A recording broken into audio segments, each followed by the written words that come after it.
We disagree with Bill Maher on an awful lot, but last Friday on his HBO show, he did something that took some courage.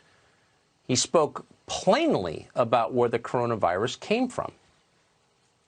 We're barely 4 months into this pandemic, and the wet markets in China, the ones where exotic animals are sold and consumed, are already starting to reopen. So when someone says, what if people hear Chinese virus and blame China? The answer is we should blame China. We can't afford the luxury anymore of non-judginess towards a country with habits that kill millions of people everywhere. So everything you just heard is factually true, so naturally the Daily Beast, which is run by the dumbest and worst people in the world, summed it up this way, quote, Bill Maher goes on despicably racist rant against China over coronavirus. China, the most racist country in the world. China, the country in which the Communist Party has now imposed tight new restrictions on any research into how exactly the coronavirus began. So in effect, our media are freely choosing to follow the directives of the Chinese Communist Party. Don't ask any questions that might make China look bad, otherwise you're racist.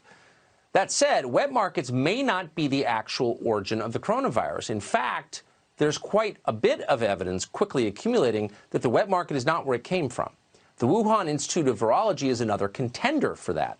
Now, new reporting reveals that the lab's research on bats was funded in part from a $3.7 million grant from the U.S. government. Heard anything more perverse than that today? Probably not. Gordon Chang is the author of The Coming Collapse of China, and he joins us tonight. Gordon, thanks so much for coming on. So China has banned or tightly restricted further research into the origins of this global pandemic. Why would they do something like that, do you think? I think because Beijing is very worried about how this disease started, because there's growing evidence, as you point out, that this was an accidental release from either the Wuhan Institute of Virology, which is a P4 biosafety lab, or a sister institution, which is about 20 miles down the road. So I think that they really want to make sure that people do not understand where this comes from. And by the way, Tucker, they've done a lot of work over the last several months to make sure that the foreign community doesn't get the opportunity to study the origins of this outbreak in Wuhan. Do you think that's one of the reasons that early samples of the virus were destroyed under orders from the Chinese government? I'm sure that was the case. That happened on January 3 when China's National Health Commission ordered the authorities in Wuhan to destroy samples. That's occurred on a number of other occasions, we understand.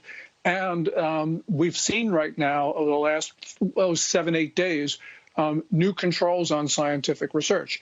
Every paper on COVID-19, on the origins of it, now must be approved in Beijing before they're published. And that's a real indication, as Chinese scientists fear, and they in fact fear, that this is going to be political controls on their research.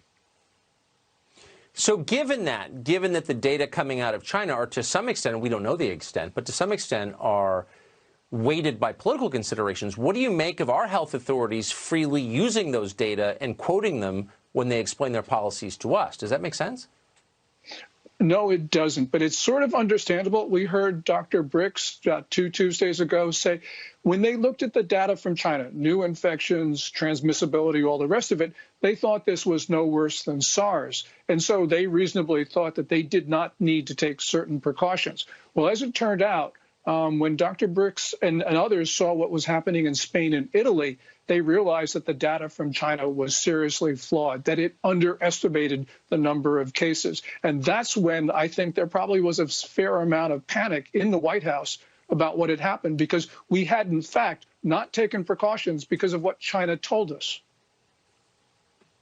I would think that the many people in our country in the upper echelons who've collaborated with China over the years would be nervous watching this, because people are starting to figure out what exactly is happening to us. Gordon Chang, great to see you tonight. Thank you. Thank you, Tucker.